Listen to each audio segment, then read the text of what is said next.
stressed trees, which ultimately brings them down, and there we go, power outages. Is Scotty going to finally get a nap? Is that why you're in, Brian? He's talking to Scotty right now. Are you finally going to get a little rest and give hand the keys off to Brian Middleton? I will let Brian take over for a little while so that he's contributing.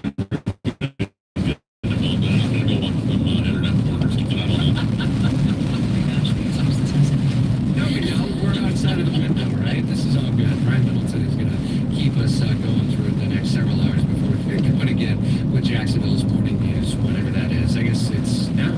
It's the overnight edition. Yeah, there you go. It's Coast to Coast AM and Jacksonville's morning news combined. If we can get George Norrie to call in somewhere east of the Rockies, and we'll have a nice little segment. We did address the other rumors. Yeah, that's true. When he first mentioned that to her, she gave you a look like... I know his face went kind of blank. But it might just be all the hours that he's been on the radio and TV. I don't know. But he did try to handle it without making me feel like an idiot. So. Continuing to follow Milton on a number of different fronts. Here at home, the possibility of power outages and other issues that we may see in terms of damage. As of now, we have not seen sustained winds stronger than 40 miles an hour, so it appears as though all bridges will remain open for the foreseeable future.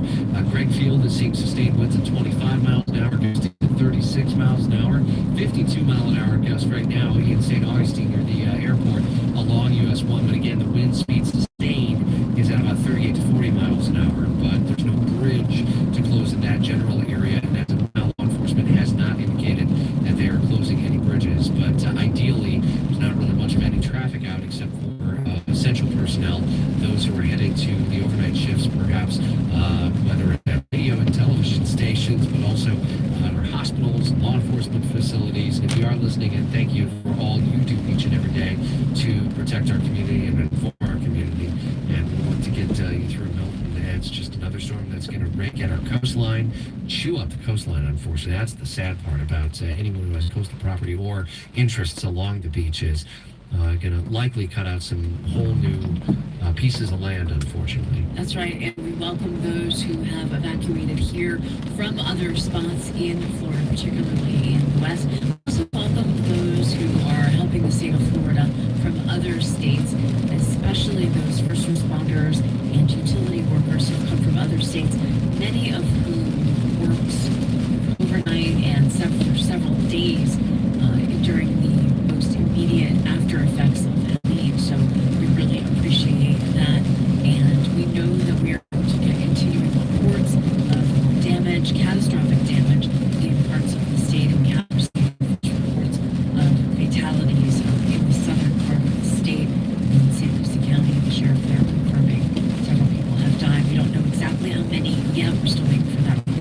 There was tornado related, and several people have been injured, and again still waiting for a word on that. And as the chief said, we'll probably get the reports from Tampa in the next couple of hours. I've been watching their video, and there's some pretty extreme flooding that they have seen, upwards of 15 inches falling in just a matter of a handful of hours. That's not storm surge. That is fresh rainfall, because the Tampa area did not have a tremendous amount of storm surge, given where the storm ultimately made landfall near Sarasota and Siesta Key specifically as a Category 3 storm. So while they didn't have the storm surge, just a tremendous amount of rainfall as the center of the storm is now moving over the metro Orlando area. In fact, why don't we bring up First Alert Meteorologist Corey Sima tracking the rain, tracking the center of the storm right now.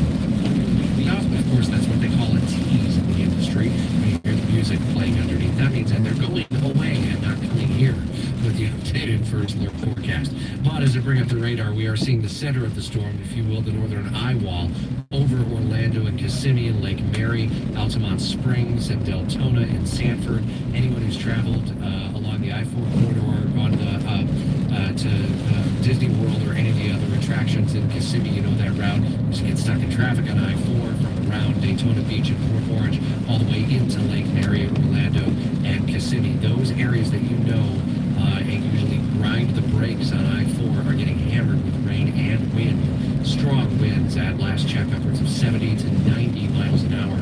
The last I looked at, I think the strongest gust that I had was at about 71 miles an hour now. And Daytona Beach and Port Orange. So starting to really pick up in intensity here over the last several hours. And we also heard from the First Alert Weather Team that parts of St. Johns County have gotten in excess of 11 inches of rain, and we haven't even seen the greatest amount of rainfall in this area yet. So that is significant, and Mike's saying it will take literally until the end of the year for us to dry out because of the time of year, because of how much water is in the area already, and because of the massive amounts of rainfall that we've had from Helene, Milton, and the lake. A handful of power outages being reported by Clay Electric Co-op. This is south on US 17 Park Street. Once you hit around County Road 220, a couple of isolated pockets of power outage along the St. Johns River and communities there. Crews are assessing it right